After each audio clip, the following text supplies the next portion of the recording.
the whole idea of, oh, they're communing with the devil, and we have to rid the devil of our town, and yada yada. By going to the extreme lengths that they did, they themselves were partaking in ritual sacrifice for the devil. Yes. Yes, definitely. So. Yeah. No, they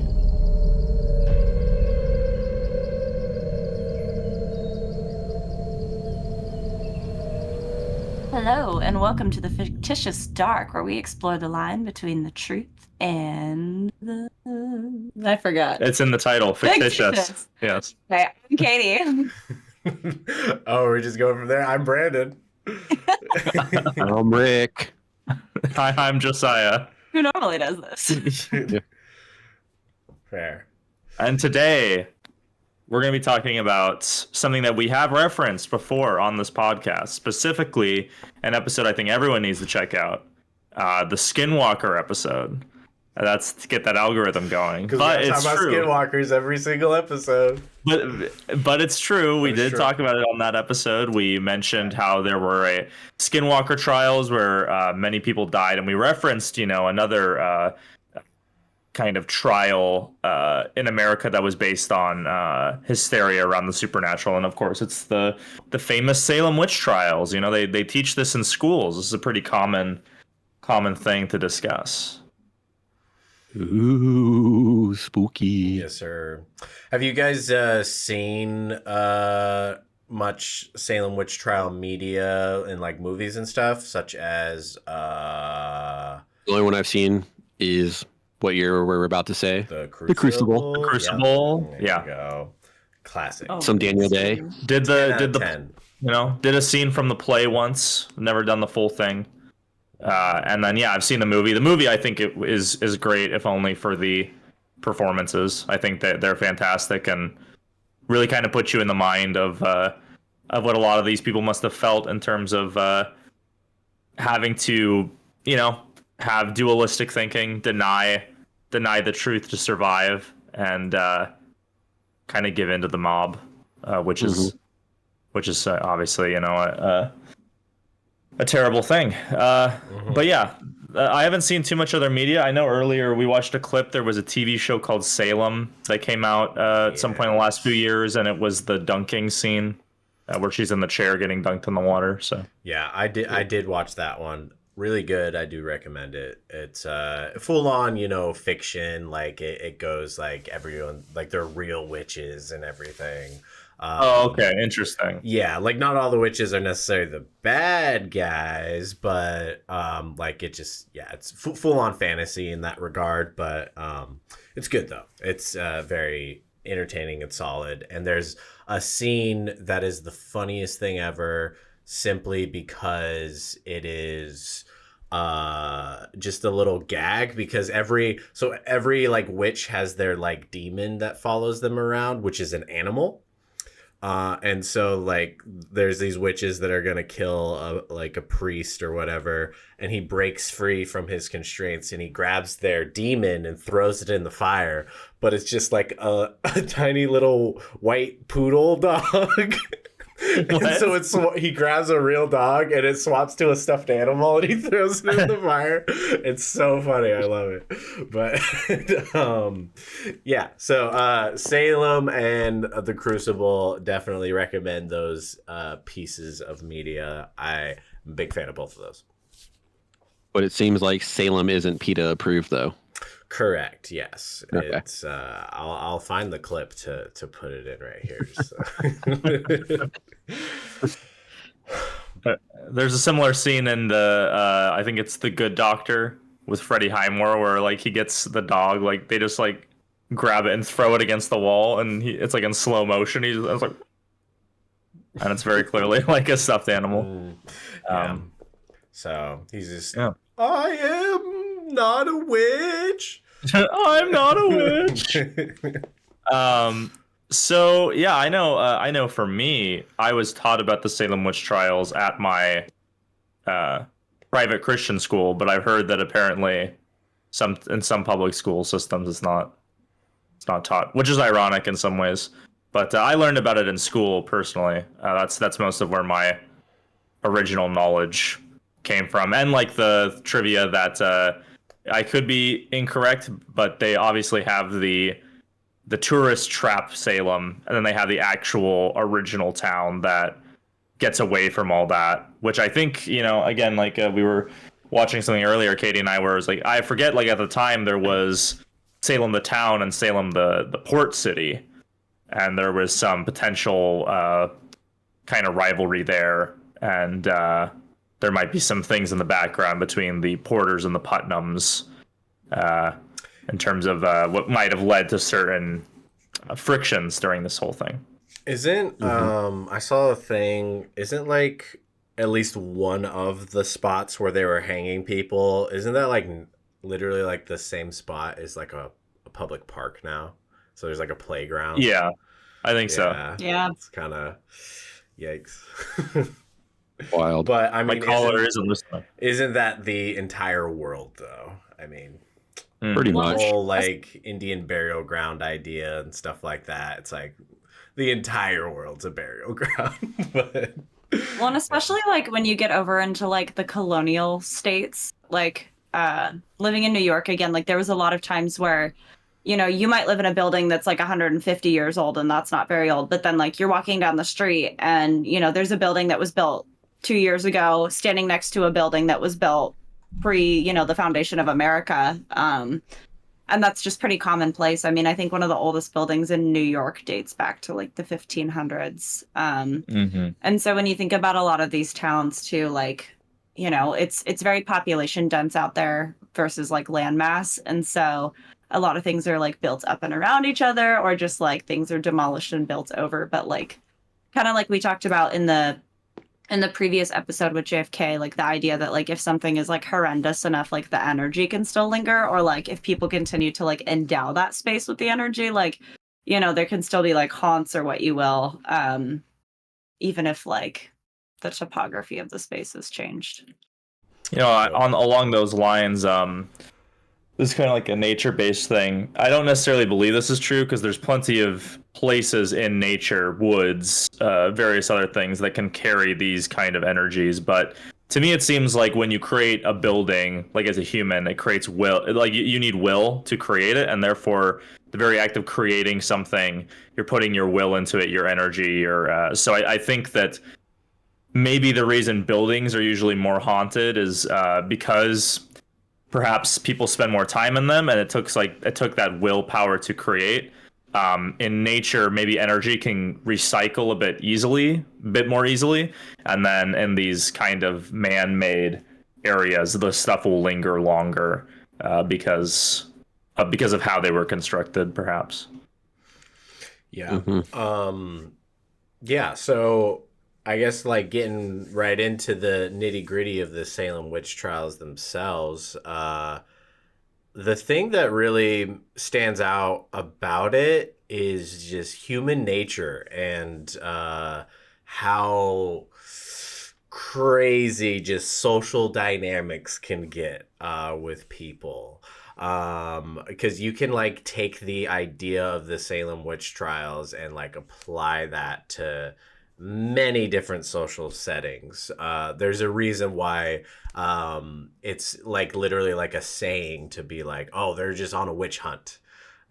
Because it is simply that they have an ulterior motive and they will use any justification to exact their revenge of whatever sort, in definitely like many different social situations and whatnot. Do you guys think that there potentially was any sort of actual witchcraft, paranormal things? I mean, we know there was actually like some witchcraft that started it all. But as far as like, was this just 100% people being people and accusing each other and exacting revenge for other reasons, or do you think there was actually any paranormal stuff going on? I'm more interested in hearing what everyone else has to say, but what I'll say is that if we're talking about the initial witchcraft thing being Tituba kind of showing these two young girls how to essentially and divine who their suitors are going to be. And it's interesting because in the Halloween episode we talked about how a lot of the Gaelic cultures, a lot, like there's certain rituals around Samhain and stuff that are all about using the mirror or using something to divine who your suitor is going to be. Like women have a lot of these rituals, and the majority of people who were accused in this situation were witches. So, I mean, if you want to view it in that way, like it was you could view that initial thing as, it was witchcraft, but it was harmless, right? It was no different than saying Bloody Mary in a mirror.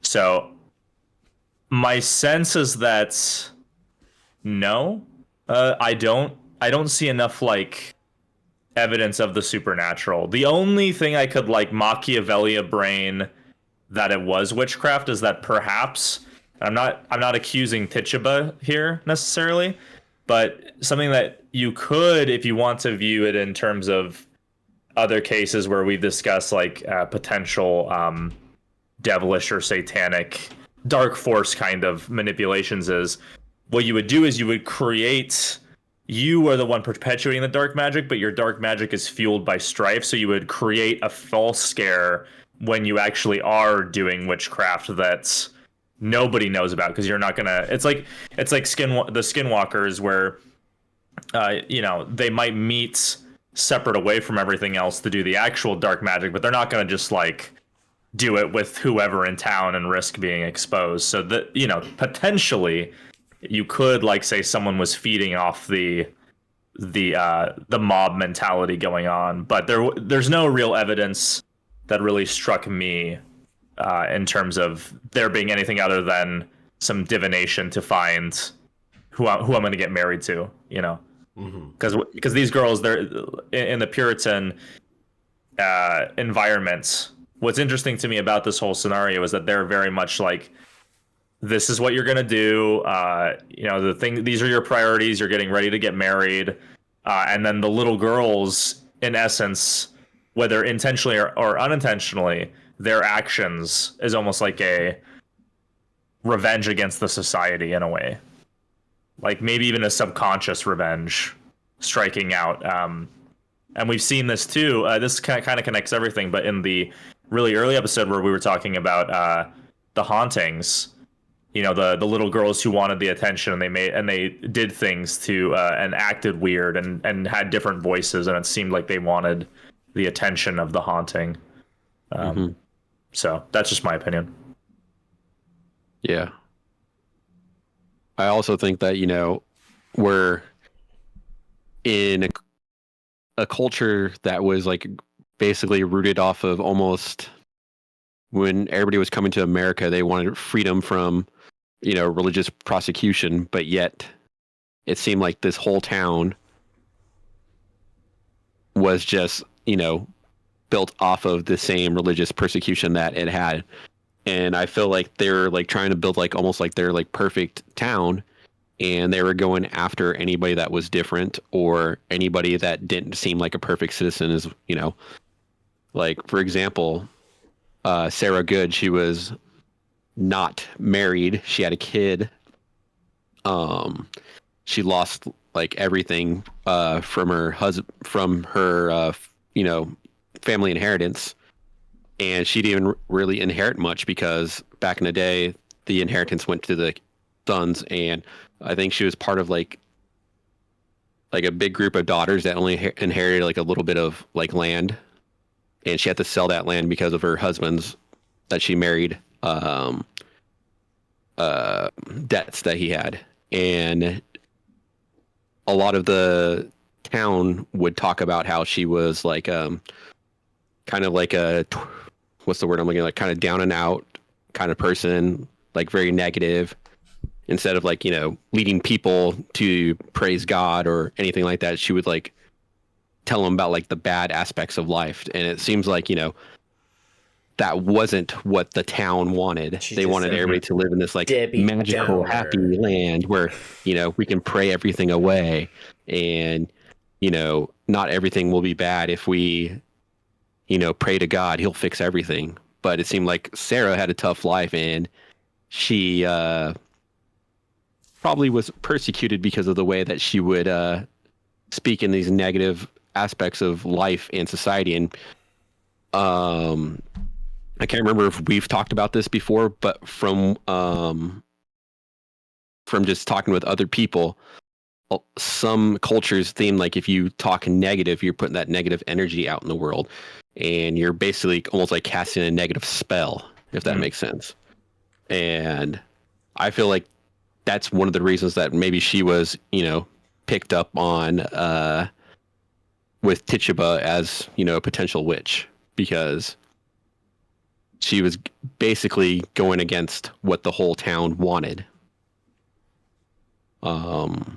And then I can't remember the third person's name right now. Sarah Osborne. Sarah Osborne. Wasn't she just an old lady? Mm-hmm. That what was it? Oh. And I'm forgetting my knowledge now. One sec. If you guys want to continue, I'll look up what I was thinking about Sarah Osborne. Yeah, I mean, kind of to riff off of what you're saying, I about the idea of like negative and positive energy. I feel like the intent of specifically Salem Village versus like Salem Town was almost to kind of create like their own Stepford Wives community, if you will. Like they wanted like this perfect little community where like everything is super wholesome and pure and like, appearing really good and godly. So like you said, anything that tarnishes that reputation or brings any element of like realness or actual humanity to it is like a stain on their achievement that they're seeking to have. So for one, anybody who doesn't fit the bill is going to be an issue or is going to need to conform or be removed, essentially, which this is a great excuse to remove anybody who's a nonconformist. Here's what I'll say. I don't necessarily believe that there's like intentional, like supernatural related witchcraft in that sense. But what I do believe happened here is a lot of the power of manifestation. So like, as we know, I don't believe necessarily like, and I will say as somebody who's practiced like a few forms of divination or things like I work with tarot, I do some of these things. Like I understand that like there are wells of like spiritual knowledge we can tap into, but I don't necessarily believe that like a deck of tarot cards is like inherently magical on its own. Like it is pieces of paper and like we are like investing energy into it and is investing energy back into us. And so like even with the idea of like, divinating out of like water and like egg whites, like it's kind of like a Ouija board. Like Ouija boards aren't really haunted unless we like kind of allow that space for something like a spirit to haunt us, like it comes out of like our own manifestation, kind of like we were talking about with some of the stuff you said.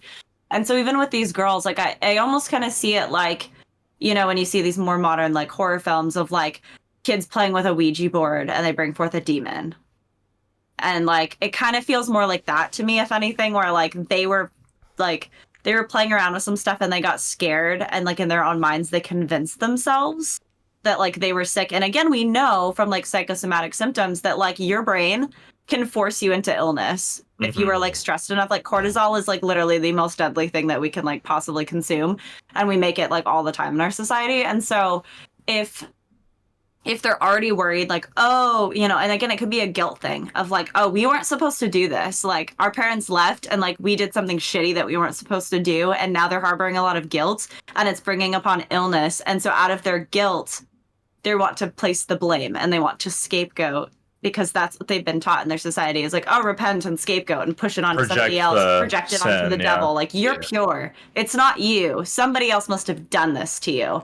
And so they put it on Tituba because obviously like, this person of another culture who is literally a slave in your house is an easy target. And then who else are easy targets? Like old widowed women and, homeless single mothers in your community who are like down on their luck. Seems like really easy targets to me. Yeah, and a lot of like native culture where probably Tituba's from. She is from what I read, people said that she could have been a Caribbean. She could have been, from the Caribbean islands. She could have been from Venezuela. She could have been, native. They didn't really know exactly what she was. A lot of those cultures, they're all like deal with like nature and talking to the spirits, and their gods control everything about nature, whereas Western religion, that's totally different. They pray to one god, and one god takes care of everything. And it almost seems like her religion was almost scary and could have been something that could have started changing these like young little girls' minds into something that they didn't want. Because if you add some sort of like second little idea into something, then that's going to cause people to think outside of the box and be like, okay, maybe our religion that we've been taught this whole time isn't the true religion. Look at Tituba's religion. Look at how she's living. She's able to talk to spirits, and spirits are able to talk to her and give her advice. Whereas, we're talking, up above, and we don't really hear much. We're not feeling anything, but we go over to Tituba's. She mixes egg whites, and we can see something. We have that intent that we can see something that in the water and egg whites that she has, and maybe that's a better religion for us. And to the town elders that are trying to build like a perfect little community, that's not what you want, because that's going to cause a divide, and that's going to cause strife, and maybe cause rifts in the in the town later on as these kids grow. I do find it very interesting that these people who are going to be so like devout and serious about their religion that they're willing to kill over it. Why would you not vet every like person in your community and your slaves and everything? And like you'd think you just wouldn't want room for any of that at all. And the fact that they just like, oh yeah, it's just a slave, and we're not gonna acknowledge that person like really as a person, and that's kind of how it got to the level that it did, because obviously they didn't pay attention to what her beliefs were, that they were the opposite, or whatever you want to call it, of what their religion was. So it's just interesting that they're not going to pay attention to what they're allowing in their house, but yet they do feel that serious about what they are allowing in their house. But they're not going to do the due diligence first, but they will react once it's too late. Yeah. So Absolutely. It's kind of operating on the assumption, which tends to happen throughout history, as we see, especially with like colonizing peoples, is this idea of like, oh, everyone else is like savages. Like we have like divine right over the land by God. We are smarter. We are like more entitled. And so it almost makes me wonder if like they just never even like assumed that any kind of spirituality was like on the table with this person, because they were like, I mean, a lot of like religious people don't believe, for instance, that like animals have souls. So like if they think of this person as like a lesser class person or like an animal, why are they going to assume that they have any sort of religious beliefs or like a spirit, essentially? Yeah. Mm-hmm. No, yeah, it's a good question to pose, because the particular sect that they was this very extreme version of it all. So yeah, it simplifying the Protestant Reformation and the Church of England and Catholicism and everything. Again, we pose like it is ironic that these guys were almost too extreme. Like the Catholics, it was too easy, I guess, and so the escaping the persecution, and then of course, obviously I think it's much more complicated, because whether you want to get someone's land, you want to get revenge on someone. I think that this is a scenario where, like a lot of things, when there's opportunistic people and there's people who are weak, and if they're given power and they're not good people within, they haven't like dealt with their stuff, they will utilize the situation to benefit themselves or to hurt others. that's not to say that there weren't, there wasn't a general, there when you're on the frontier, the woods, like there's this unknown out there where anything could be out there, and we believe it's the devil, and the devil's always trying to reach into our communities and get to us. I do believe that a good amount, believed this, but who's to say that there weren't certain people with other motives, and they didn't necessarily believe that each individual accusee was a witch, Yeah. The thing that's funny about it is the way I view this whole thing is like, obviously this was, it was much more of a social thing, and it was people being people more than anything else. But the whole idea of, oh, they're communing with the devil, and we have to rid the devil of our town, and yada yada. By going to the extreme lengths that they did, they themselves were partaking in ritual sacrifice for the devil. Yes, definitely. So... Yeah. No, the amount of paranoia and suffering and negative energy they created, if you want to view it this way, it's kind of the Tulpa effect. It's almost like you create your own demon, you create your own devil. Like, if we want to view it from the term of the psychic energy standpoint, maybe like there were people somewhere in there that were like having like a mental or spiritual breakdown because they were believing that they were possessed, or maybe they actually were in like in a strange sort of way. And yeah, like you are right. They were doing this ritualized trial and execution and confession, and this creates their own devil in a sense. Mm-hmm. Yeah. Another thought here. It's been rumored that some of the ailments of these girls, like they had like convulsions and like odd behaviors and spasms and just these very strange out of pocket, like barking like dogs. And there's a thought that perhaps there was some sort of a fungus that they like ingested like through food or different means that cause like hallucinations. But like also, who's to say if we didn't have like surrounding indigenous peoples and like even like Tituba that people weren't using naturopathic medicine? Like what if they literally like had some sort of fucking like bad trip and like didn't want to take accountability for the fact that they fucked around with like something they shouldn't have, and then we're like, it's witchcraft. Well, so something interesting to me is, again, I don't believe Tituba was malevolent, but something that is very interesting to me is she seems like she's one of the smartest people there, because first of all, she's one of the only people to survive the whole thing, and she was like one of the first accused. And she also had the understanding of this culture and this belief system of this idea of we're all flawed and we all have sin and we just need to confess. Like, we assume everyone has just done the wrong because we know people are all evil. Mm-hmm. So it's like the Puritan aspect of, we're assuming evil, and then so just confess. Like, what's the problem with just admitting that you're wrong? You see this all the time nowadays. It's a lot of the mob mentality nowadays online. It's like, we know that you're like evil and wrong, so just admit it, and we'll castigate you, and then move on to someone else when it's time. And Tituba understood psychologically what to do. Is she's like, well, I'm going to, if you want witches to exist, I will create this story, and if I just need to confess to not die, I will confess, because your God is not my God. So this isn't denying my beliefs anyway. So she had an understanding that she could survive, and then gave the town what it wanted, gave them this narrative of the witches, and she lived through the whole thing.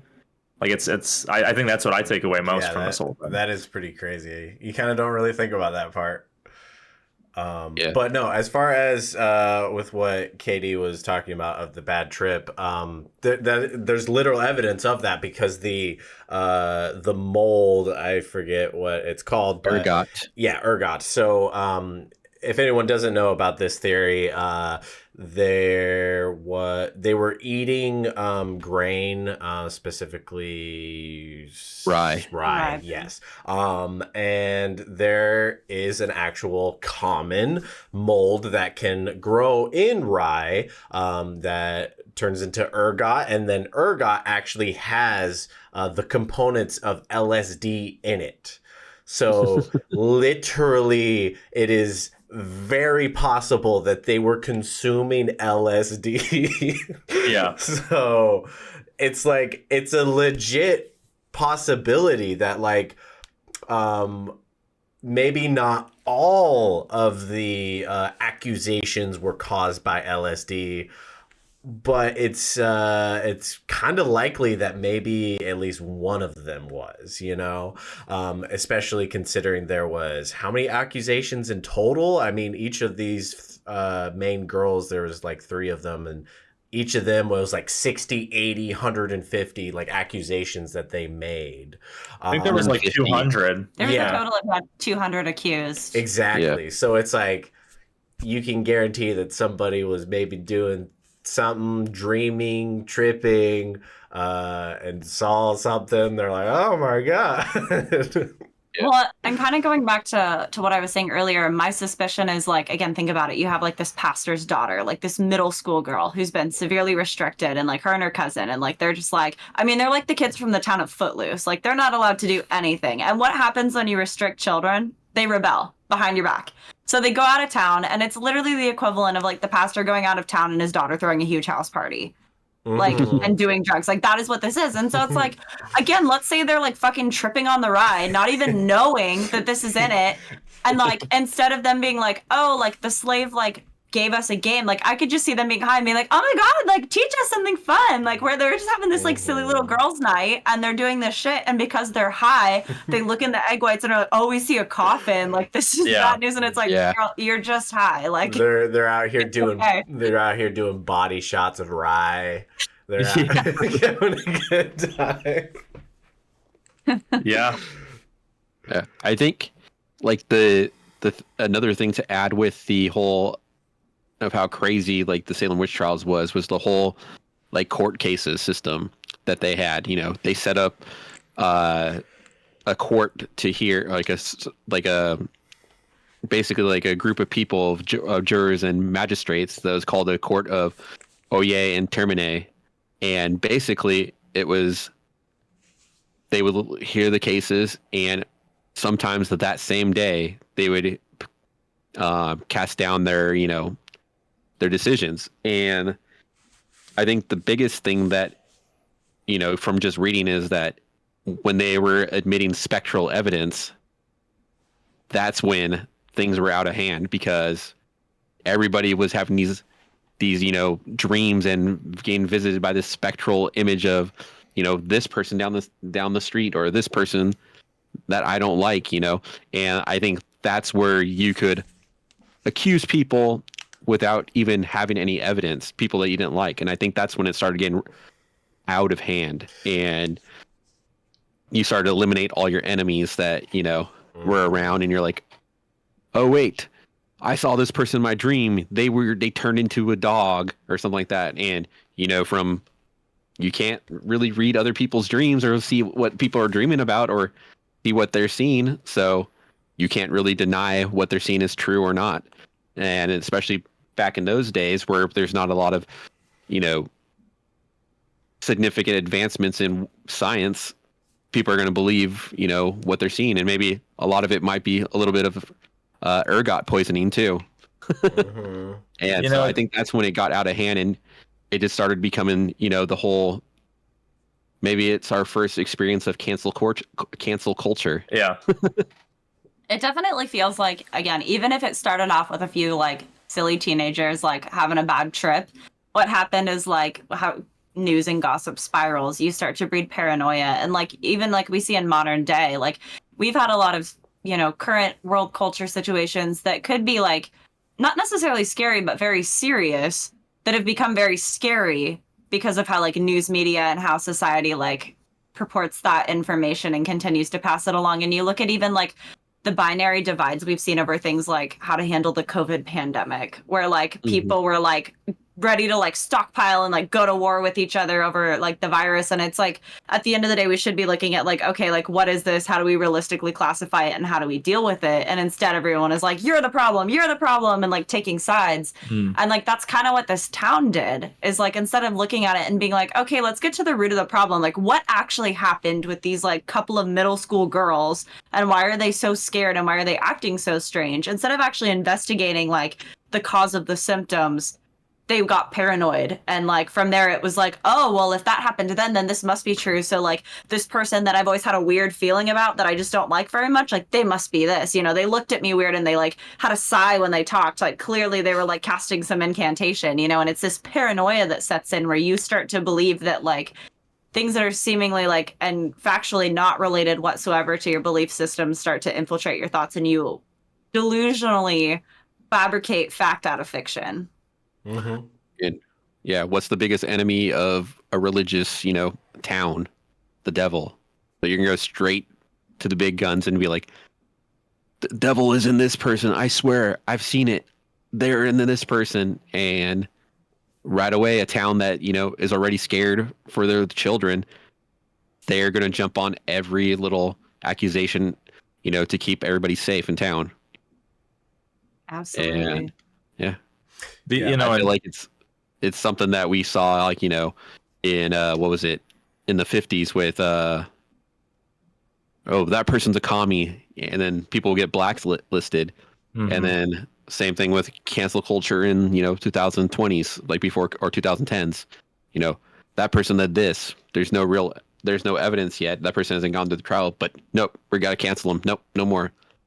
We can't go through it. And then now with like the whole idea of people like joining sides on political stuff, you're like, oh, we can't talk to that person, he's a Democrat, or we can't talk to that person, he's a conservative, you know, he voted for Trump. Oh, that person voted for Kamala, we can't talk to that person. Oh, this person is, you know, supporting Project 2025, we can't talk to that person, you know, he's part of the problem. And it's just like the thing that's causing the problem is one of the easiest things to, you know, fix, and that is communication, talking, and getting down to the root of the problem, which is what, you know, talking.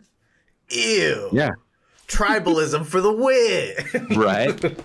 It may take a little while to get to come down to an idea of what's going on, but a lot of people don't want to spend that idea. A lot of people want to stand on their soapbox and just yell and scream and try to get as many people on their side as possible just to fight back against the person that has the opposite ideals as me, you know? And here's the thought with that too.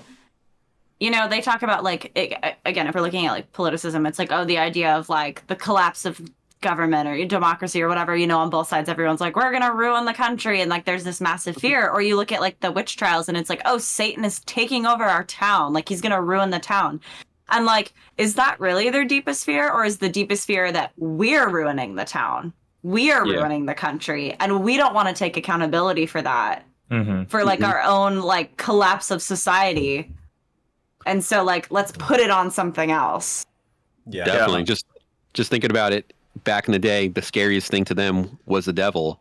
The scariest thing to us is going into World War III or the collapse of our government, or the other faction that's going to take over and enslave all of us and deport all of us. You know, that's the scariest thing that we can think about right now. So that's going to be our witch hunt, you know? I think that the more scared you are, the more quickly you need to reach an answer and stick to it. And the more likely you're going to give up your freedoms to get to a resolution. Yeah. No, yeah. With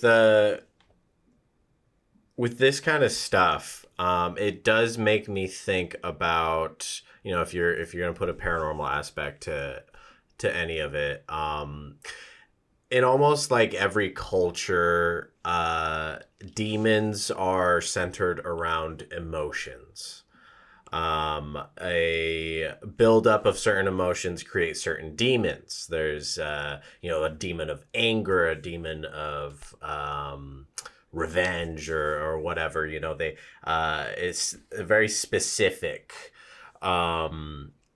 And so I think that there is a lot to be said about that sort of thing, because we build up our emotions and we create this energy around something that is becomes something more than where it came from, which was from ourselves, from our mind, from our hearts. It You kind of like spilled out this manifestation that became its own thing, whether that is on a big scale or a small scale. Like a small scale, I would say, would be the idea. Everybody understands that, like, you go into a room and it's like the vibe was off. There was a feeling in the air. There was contention between two people that were in the room, and you could feel it.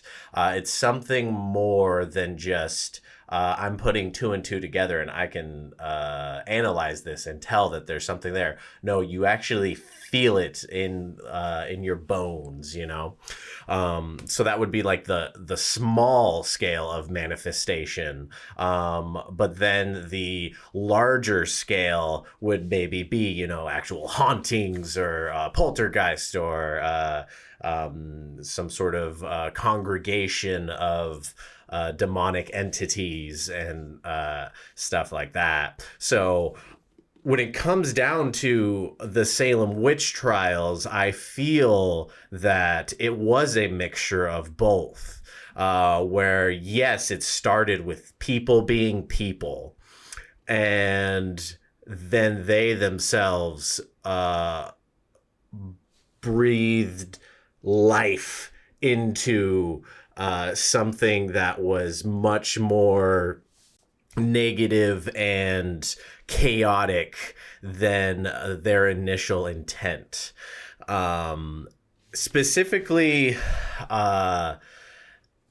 this story, honestly, like, it makes me think of a personal experience that I had with an ex-girlfriend. I don't want to get into too much details, but she had all sorts of issues with substances and whatnot. And there was a period of time where we were legit experiencing paranormal things in her house.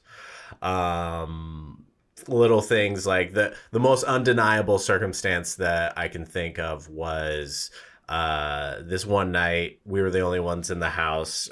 We were hanging out in her room. There was like a long hallway. Her room's at the end of the hallway, and straight up just hearing footsteps walking up to the door and then knocking on the door, and then you go open the door immediately, nobody's there. Like, this sort of thing like happened repeatedly for weeks and weeks and weeks.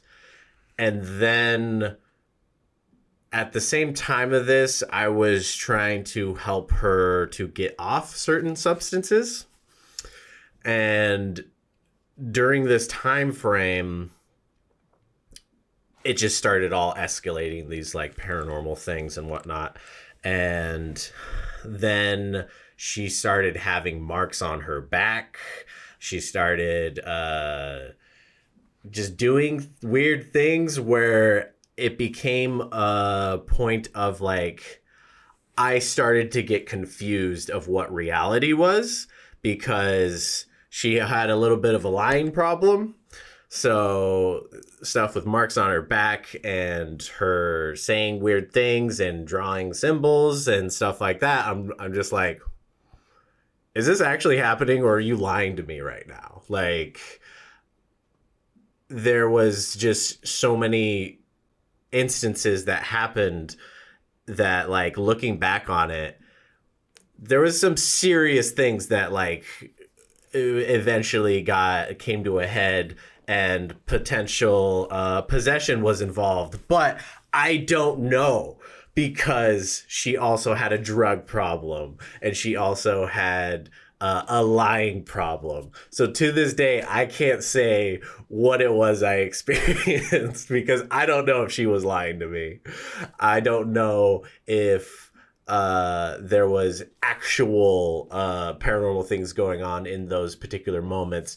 But I do know there was paranormal things going on in other moments that were within weeks of this. So kind of like, I've pondered about it a lot. And the kind of resolution that I came to was it was a mixture of both. That yes, she was lying about some of it, but not necessarily all of it. And she was encouraged to lie about these certain things, that she was influenced by these particular manifestations of negativity and different things that were going on around the time that influenced her to exaggerate and to just straight up lie about crazy paranormal things and whatnot.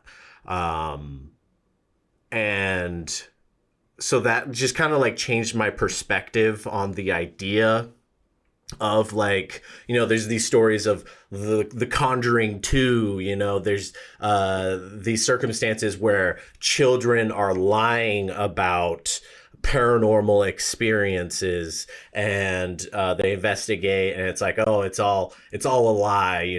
There was never any sort of misdoings of demonic entities or anything. It was never here to begin with. But to that I say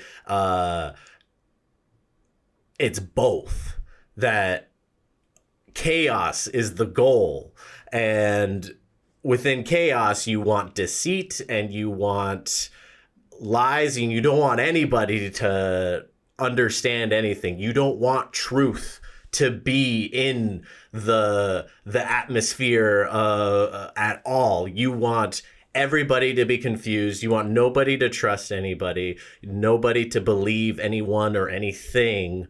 You just want pure, just negative chaos and deceit. So I do feel that like the Salem witch trials, that there are very well may have been the devil that walked into the town, but through the more realistic means of just all around deceit. Because let's say that the devil was actually trying to infest this town and do his bidding and blah, blah, blah. Less people would probably be dead. But because there was the opposition, the lies, the just all around, just this contempt of people with opposing views. Not everyone was on the same page. Everyone was on a different page. Because of all this contention, it led to so much pain and death. And that seems like the work of the devil, if you ask me. Mm-hmm. It is kind of interesting in the regard to highlighting all of the deceit. That most of the survivors, if we're assuming that everyone who was accused was guilty, if we just start at that as like a baseline, that like everyone who was accused, there was valid evidence to confirm that this was in fact true. Only 10% of those accused were executed, and the other 90% were acquitted, most of which was because they admitted to doing it. Which, again, if we're assuming that it's true, like, it's just interesting to me, like, the idea that, like, basically it was an unpassable trial. Like, if you were innocent and you say, like, I did not do these things, they're like, you're lying. And then it's like, in order to prove that you weren't lying, it was things like, go up and touch the person that you hurt, and if it hurts them again, like, that's not really like someone could easily lie or be confused or delusional, or like, again, with like the water testing of like, oh yeah, if you float, you're evil. Well, like, I hate to break it to you, but like human bodies are buoyant. And if you sink, you're not guilty. Oh, well, that's great. You're innocent, but you're dead. So, like, what does that fucking solve? Like, it's just the whole process, like you're saying, is so, like, ass backwards. Like, there's nothing about it. Like, if we're actually looking at it as, like, a justice system, like, nothing about the way that this was constructed was actually just. At all. Just pure chaos. Absolutely. And a lot of the people that were accused, one of the things they would do is just accuse another person. So just to get the, else. Yeah. Yep. Get it off me, get it onto someone else. Yeah. I was canoodling with this person. And so now it's onto that person, They admitted to it. Yeah. And it's like all the people that said they were innocent, they're the ones that got hung. Or, Giles Corey's instance, he got crushed to death with stones. That's one of obviously it's a horrible way to die. And it's a terrible injustice. But I mean, every time I read the story of Giles Corey, I'm like, that man, amazing courage and resolve in the face of suffering. Yeah, because he had 3 days worth of stones on him, just crushing him to death. Yeah. But he refused to allow his family to be destitute by admitting fault. Because if he said he was innocent, or if he said he was guilty, you can't be innocent. You have to be guilty. So he knew he couldn't say he was innocent, and he couldn't say he was guilty, or he would risk that for risk that for his family. And so he literally just said more weight, Sure. and and if he was guilty, his family would have got all their land and everything taken away from them. Yeah, exactly. Yeah. In opposition with that, what's so fascinating is you have someone like this who's willing to literally sacrifice everything in the name of like justice and truth and like what's right for his family. But then if you look at somebody like what happened with Sarah Good, like she was, accused and she was imprisoned, and eventually her own husband turned on her and was like, yeah, you know what? She is guilty. Like, sure. Like, I want to like get off, which again, this man is like in massive debt. So like he already's like with this town. So like, what's going to make you look better? He's like, yeah, sure. Like my pregnant wife and like 4-year-old daughter who are in prison, like definitely guilty. And then again, I'll sacrifice. You're telling me the 4-year-old isn't subject to like psychological, like, if you tell them something enough times, like, I mean, I work with 4-year-olds. I'm a preschool teacher. Like, if you tell, like, I mean, they're strong-willed, but if you tell them something is fact, like, enough times, like, psychologically, they're at that age where they're easily influenced, and they'll be like, yeah, okay, like, this is fact. Like, somebody else is telling me this, and I don't understand it. And so, like, someone like of power, Absolutely. And so it's like her own daughter then was like, yeah, like, mom's a witch, and she got hung. And it's like, you're telling me that, like, this was fair and just to be like, yeah, let's manipulate a 4-year-old who's been in prison this whole time for, like, almost a year, and let's manipulate a 4-year-old. Like, just insane to me. Like, absolutely bonkers. Mom gave me a snake. It used to suck the blood off the tip of my finger. To go back to what you were saying, Brandon, I had a, small thought about substances. I've talked in the past. I don't want to, repeat it again, but... mental illness, possession. I think that, that line is very thin in a lot of ways, in certain scenarios. But substances can cause damage too. Damage to certain parts of your brain that can make you have mental illness or can make you easily influenced, let's say. And the Oracle at Delphi in Greece, there's theories that they were inhaling the volcanic ash, and this was literally causing them to hallucinate and make these prophecies. And I think with the Salem witch trials, another thing about it is that to me it seems like the ultimate moment of when order faced the roots of nature. We know that a lot of religions were probably a lot of shamans. They're doing substances, ayahuasca. You have these native tribes. They use weed and stuff for spiritual purposes. It's a very pure thing to get in contact with nature, get in contact with God. When you're on certain substances, you're more in touch with these things. But if you have a bad trip, if your mindset is wrong going into it, it can color the whole experience and make it very terrifying. And I think what we experienced here, if we kind of go with the whole thing of a bad trip potentially started this whole thing and got this ball rolling, it really was like the ultimate case of order. The order of man faced the chaos of nature. Like the old spirituality faced the new spirituality, and the new spirituality got its ass kicked. You know, they like truly, like you were saying, you know, like if God works in mysterious ways, why shouldn't the devil work in rational ways? You know, it isn't just simple deceit and paranoia more effective than conjuring a scary image in a fire? I don't know. That's just my opinion. No, yeah, I agreed. And sometimes what's scary isn't very scary looking. It can come to you in normal guise. And as far as, you know, substances, it's like, you know, the rye, the mold, that was their substance that possibly all of them were on.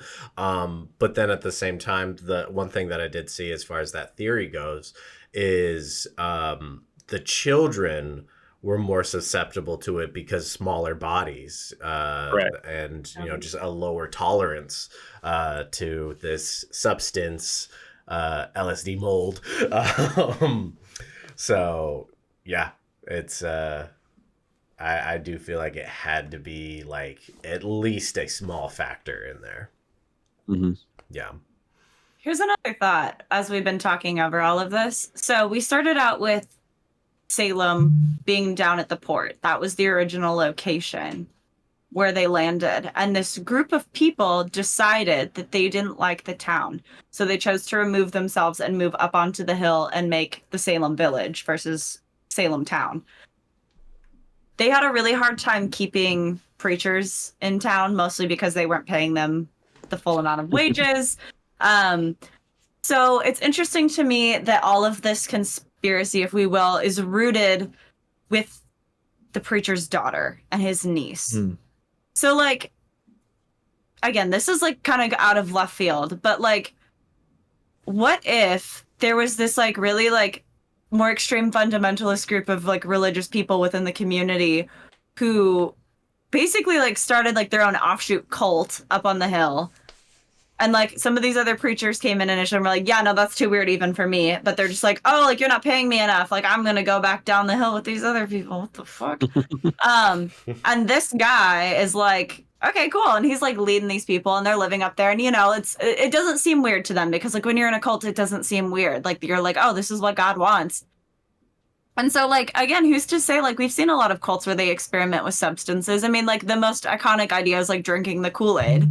So, like, if they're participating in things that are causing them to have, like, hallucinations or, like, weird, like, just a thought, you know? Like, weirder things have happened with, like, different, like, cult situations in more modern history. Like, and, you know, I don't know. It's just something that crossed my mind. I was like, what if, like, the entire Salem village was just a cult and, like other cults, it just implodes at a point? No, yeah, absolutely. It's very possible. I mean, especially just with that time frame on just like the extreme following of certain things in the Bible and whatnot.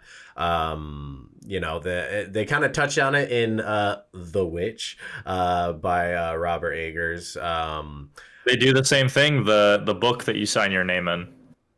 Yeah. No. Yeah. Exactly. So, I mean, yeah, very much like culty vibes around the time. I mean, especially, you know, these small isolated villages. You're gonna get a little wacky. It's just what happens. It's inevitable. You just can hope that you don't get too wacky, and hopefully, maybe it's a positive wacky. But yeah, with the just these also sounds like desperate times at the same time. It kind of seems like, you know, if they maybe were not thriving at all by any means. Desperate times calls for desperate measures. People get weird ideas. This could have started as a means to achieve something, and then it just really got out of hand.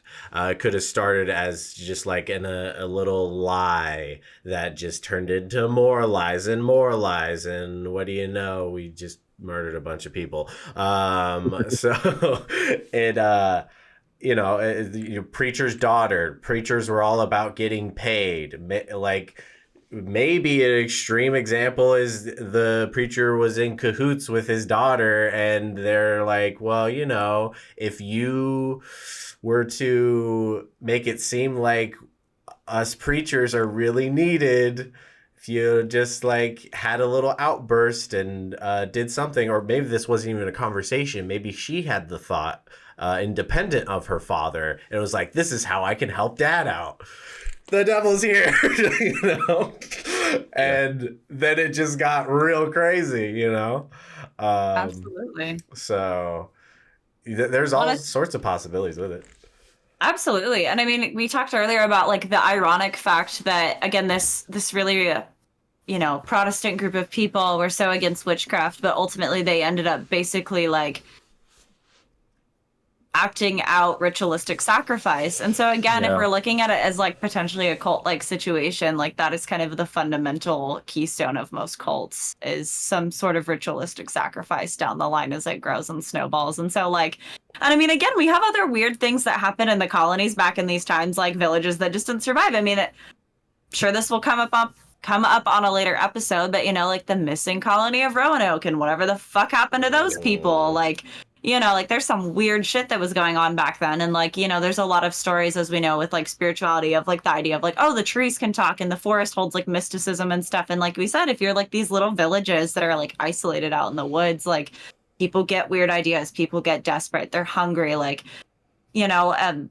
anytime that you have somebody who wants control to like the means in which they will, seek to corrupt and deceive the truth in order to attain that control, like, I don't know, that I definitely am starting to settle into the idea that I think that somebody within the higher echelons of the religious tiers in this community was looking for some sort of grab at control. Mm-hmm. Yeah. And I mean, yeah, definitely like the leaders just pouncing on an opportunity. I mean, we know that's politics, that every party in the United States will take advantage of a tragedy and try to spin it in their own way. Yeah. So like, that's just human nature, baby, when it comes to corrupt leadership, for sure. Yeah. We talked about the 4-year-old getting, pressured into, coming to a realization about what's going on. Why couldn't these middle school, girls be talked by the preacher father into saying, oh, we just experienced this, and it starts telling them like, no, you experienced the devil, witchcraft, and who did this to you? And then from there on, it became a big issue. And like you said, to stay in power, you need to find an enemy and dispose of that enemy. And what probably the preacher didn't expect was all these other people roll over on each other, and it just grew and grew and grew. And the only reason why it seems like the Salem witch trials ended in 93 is because the magistrates decided not to administrate spectral evidence into accusing people. And it's like, oh, we just took away the power of all this fake stuff that's happening. And do you know why they chose to do that? It was because the wife of the governor of Massachusetts was accused. And he was like, whoa, hold up, nobody touches my wife. Like, all these other fuckers can die, but like, I draw the line. Like, enough's enough. This is bullshit. And so after spectral evidence was kiboshed, there's nobody ever got accused or hung or anymore. And then all the people that were accused got acquitted. And then what was it like? I think it was like 1710. Oh, now we got to pay reparations to all the people that were, accused of all this, because it might have not really been witchcraft. It might have been hearsay. It might have been some mob mentality. Let's give everybody their good name back and kind of sweep this under the rug and move on. Good name back. I hear the British are coming. They're bad people. Let's make our own colonies. Speaking of good name, Katie, you have a secret tie to the Salem witch trials. Yeah, so this is actually really interesting. I believe it was during like the shutdowns during COVID. Everybody had a lot of spare time, so people were like taking to the internet to like make sourdough and do all kinds of bullshit, renovate their houses, make rye, take some LSD. And I dove into a few different things. I picked up some new skills. I learned to play guitar and some other stuff, but I also got into family ancestry and genealogy because I was like, fuck, I have all this time. Like, I just want to find out where I come from. Like, I want more information. And parts of my family I can only trace back, maybe 8-10 generations, but other parts go as far back as like the 1300s, and I'm like, oh shit, this is like medieval crazy. But so on my mom's side, and I don't like, it's pretty much, odd thing about it is it keeps going through the maternal line the entire way. I can trace back to Sarah Good and her daughter Dorothy, which is very interesting. Mm-hmm. But what's interesting as well is when you look at the family tree, Sarah Good stays Sarah Good when you like find the documents, but her daughter's name switched because her original name is Dorcas Good. It is like her. I know her name was Dorcas. But on like the census papers and stuff, her name became Dorothy Osgood. So they actually changed it a little bit. I think because of like the societal implications during that time. Yeah, because everyone kept calling her a dork and giving her swirlies. Probably. They were like, Dorcas the witch. Dorcas isn't good. That's interesting because Dorothy Good disappeared and nobody knows kind of what happened to her. Yeah. But she had a daughter named Dorothy Good Jr. Mm-hmm. And then it just trickles on down from there. So that was something interesting I found during COVID. And I remember my grandmother is very into genealogy on that side. And I was like, Grandma, we're related to the witches. And she was like, what? Just like didn't talk about it for years. And then it was funny because like within the last like 6 months, I was like calling my mom on the phone one day and she was like, oh yeah, like Grandma said we're like related to the witches. She just found it like when she was doing genealogy. And I was like, I told you. But yeah, no, it's very interesting. And funny enough with that, I ended up, that's what kind of piqued my curiosity into some of the other like spiritual divination practices. And like, I will say like, disclaimer here, no judgment. You do what you want to do. I do not fuck with like Ouija boards. I think that shit is like, it spooks me.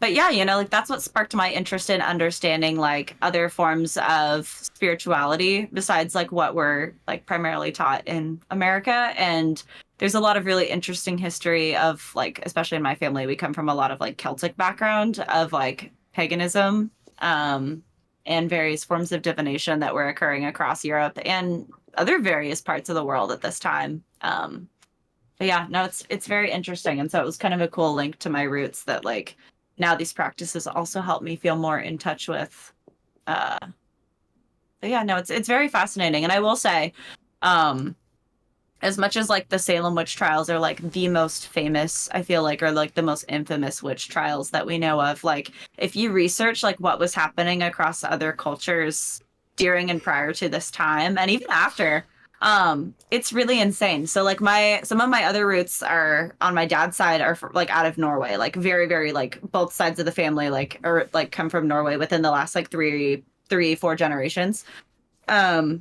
And my family there is like Norwegian Romani, so like they were gypsies, who also got a really bad rap. And like there was like major genocide in Norway against like Romani people up until like I think it was legal up until like 1970 that like you could legally like kill a Romani person in Norway and like it wasn't considered murder. They were just like whatever.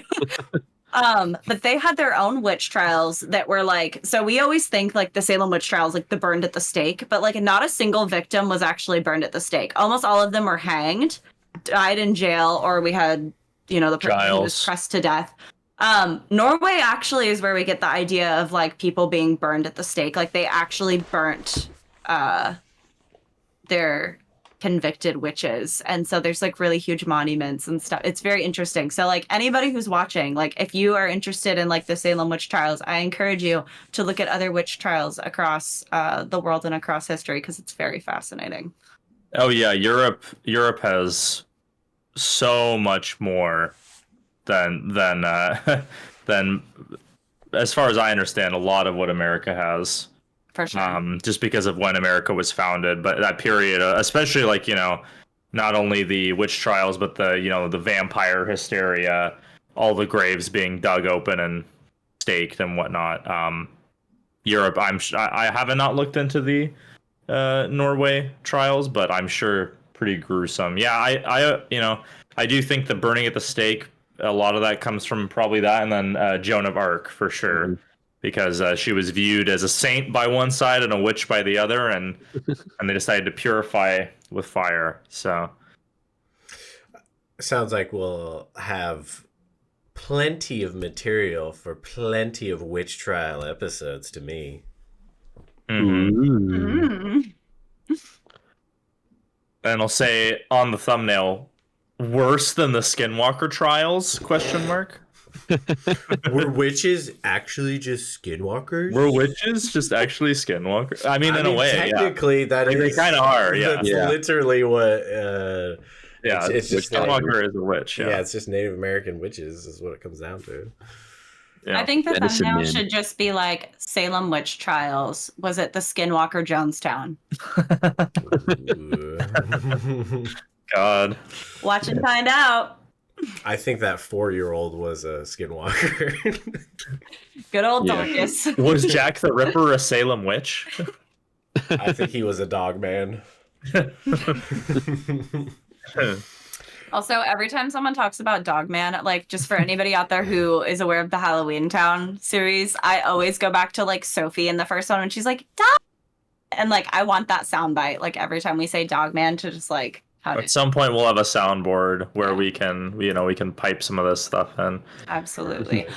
Oh, thing. Speaking of like funny meme references to do with the Salem witch trials, another one of their tests that they would do was like these like witch cakes where they would.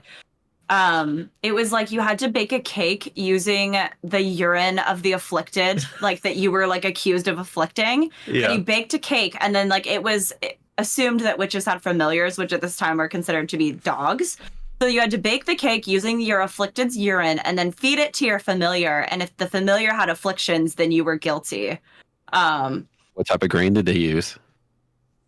Probably rye. Right. That's probably why the dog got sick. Started tripping balls. He's like, oh, God, please. Yeah. Wait, so what's tripping on urine and LSD? What is the logic? So the logic is like their urine's toxic?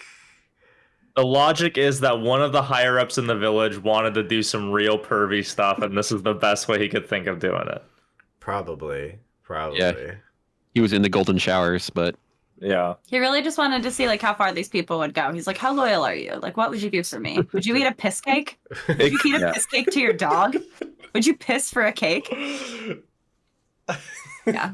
And maybe gotta be like one of the reasons why Dorcas was accused, young Dorcas, is because she would bite all the other kids and make like dog noises at them. I'm hearing about that. Okay. Yeah, and it's like that's what I used to do when I was a kid, act like a dog or act like an animal.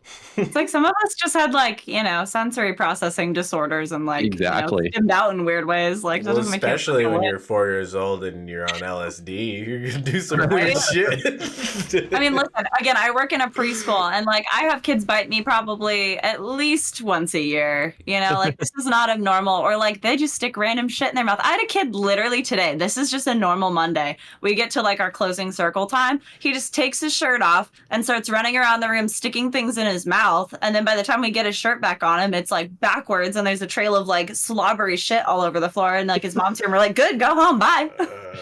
Like this is how 4-year-olds are. Sounds like a witch to me.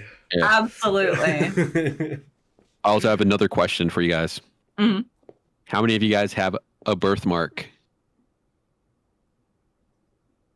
I am witches. Witches. Okay, All Witches. witches. weird theory about birthmarks too is Yeah. that the places where they are, there's a theory that that's where you like the part of your body from which you like died in a past life.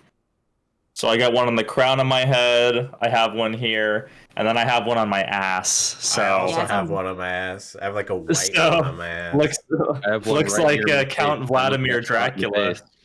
Oh, did you Mine? get shot in the face in a previous life, Rick? Hey, Oh, Yeah. damn. That's pretty baller. Mine is actually, you can't see it anymore, but you can see it as a baby. It's red, and it's like at the base of my neck where like my skull Yeah. and my neck meet, like along my hairline. You were Very beheaded. good. She got hung. Sarah Good. Sarah Good. Oh my god.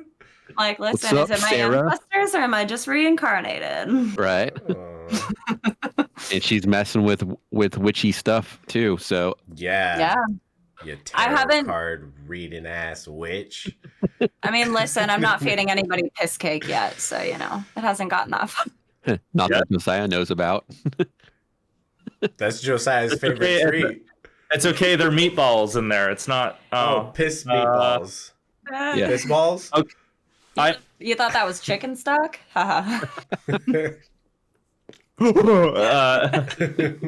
Do we have any more like any crazy oddball theories for this whole affair? Like anything off the wall? I feel like we covered a lot, but Yeah. I just pretty much think that it was almost like the first example of cancel culture and trying to get rid of all of the like bad in the town. mhm. You know, you had your slave that was unpure, then you had your old lady that supposedly poked your children, and then you had the single mom who supposedly tormented the kids with all these negative thoughts. You know, we don't want any of these people in our society. I almost feel like, you know, mixed with what Katie said, I was going to say Sarah, but with what Katie said, that, you know, they're having trouble paying pastors and keeping them there. It's almost like, oh, let's make a reason to keep these pastors here and take control of our, you know, town. And it wasn't just, you know, the Salem village that had these issues. It was going on to the neighboring village. I think Salem town had it later on, and then there was another town called Ipswich that had a witch there as well. So it almost started moving into other towns, and it seemed like it started getting out of control, where people that were in power were taking advantage of it and using it to get rid of maybe other people of influence that they didn't want. And maybe that's why it got up to the governor's wife, because they're like, oh, we can take over the whole state and move forward, you know, maybe. Purity spiral. You know, like Yeah. there's a point where perfection is actually going. The striving for perfection will actually cause ultimate destruction because you don't have balance. Mhm. That is kind of an interesting theory too. This is just on the forefront of my mind because we saw a production of The Three Musketeers this weekend. But when you look at the whole central conflict in that, it's because the cardinal, so the head of the church, is basically trying to take over the throne and evict the king. And so he does it by means of like gaslighting, and he does it by means of like intimidation and deceit, but also things like manipulating the queen and like her affair and like causing all of these things. And so like, you know, it's kind of like in the way of like looking at it going all the way up to the governor's wife. It's like, again, is this like, was this some like societal, you know, jump at the church trying to overtake the government or trying Yeah. to like be the ruling class? Uh-oh. I saw it in a certain movie that I watched this weekend as well. Too. So, Mhm, yeah. Sorry, it Gross. Yeah, it took a picture. It took. Like it literally made the picture sound, and then the battery might be dead. I do have a backup, Yeah. but I mean, Josiah looks like he's like striking a pose. That's for sure. let's just leave it, I and like it. Yeah. we'll close out. Fair enough. yeah. I've been cursed. It was a phrasing spell. Sorry, guys. Katie poked me. You didn't see. Expelliarmus. Yeah. Did I say the right word? Okay, so I now have a good idea of how long this battery will last. That's good. Nice. Yeah. You gotta get a dummy battery. Those are the key. Yeah. But Yeah, so the one thing that rings true to me with listening to Salem stuff is, with what you were just talking about, is that seeking perfection as like a community. Um, you guys are still there, right? Just because Oh yeah. Oh, yeah. We're still here. Yeah. So the idea of seeking perfection as a community is very dangerous, honestly. And I think that kind of goes to show that like the marriage of church and state is not good because it is imposing these moral, spiritual things. Like, I mean, like you have your layers, the base layer imposing those kind of laws, don't murder, that kind of stuff, all good.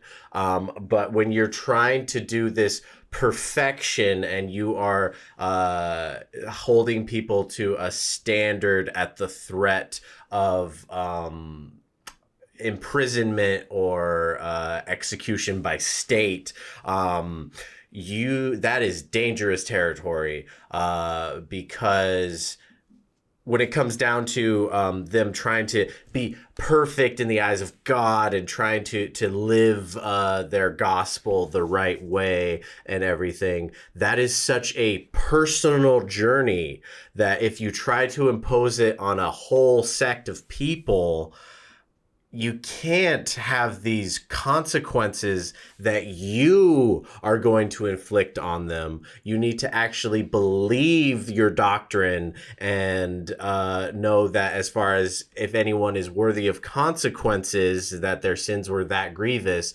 well, then you need to, kind of leave it up to God. Believe in your actual literature. Don't be the judge, jury, and executioner yourself. The best judge is God. So like, why are you doing it? So it's like, you can't do that. You cannot be the person to bring everybody to the light of the Lord, or whatever you want to say.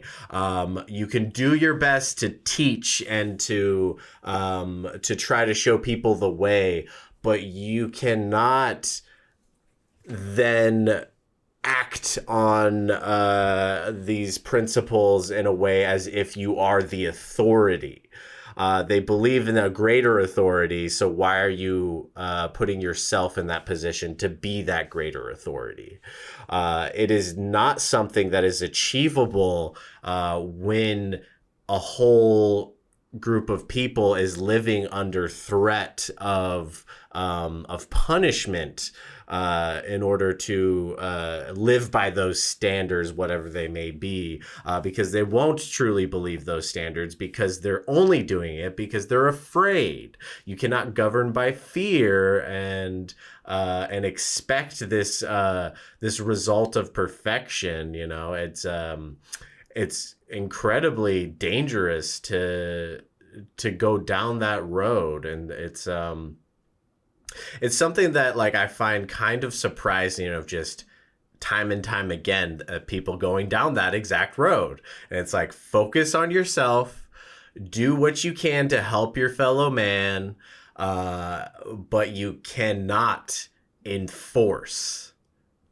And this is the best example of that, in my opinion.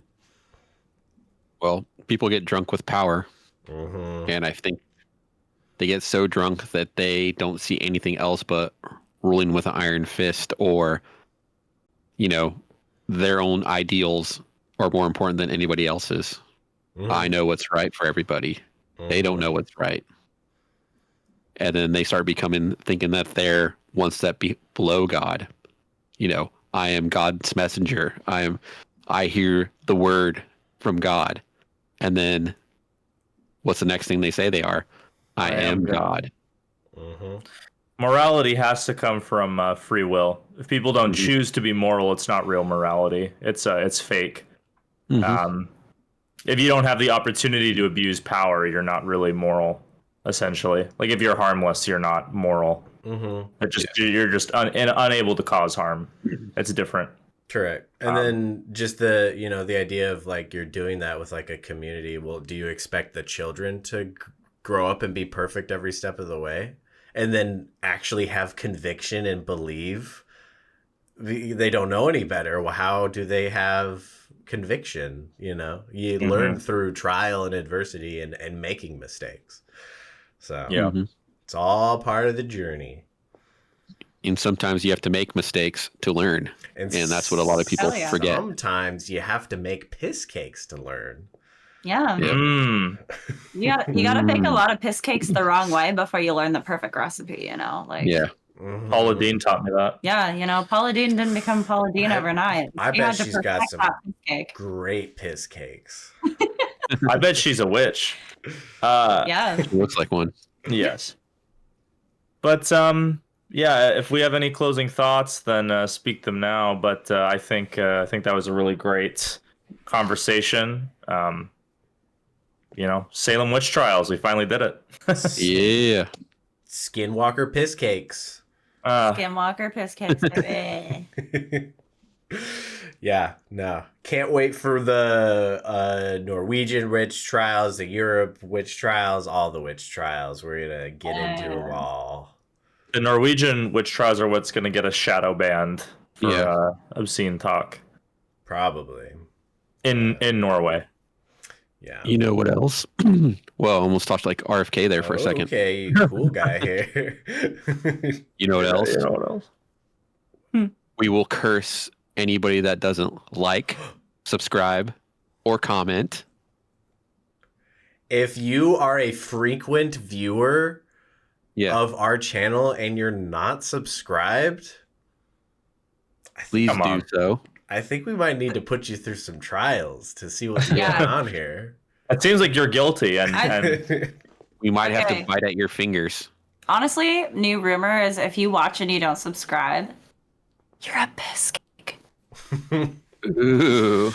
Yeah, I mean, watch the Jack the Ripper video. That's like our most well-regarded video. Yeah. That was a fun one. There's no negativity on that at all. It's not the most disliked video. Good. You ain't made it till you got haters. That's all I gotta say. It's true. It's true. All right. Well, we'll see you next time. We got some cool stuff coming up for the holidays.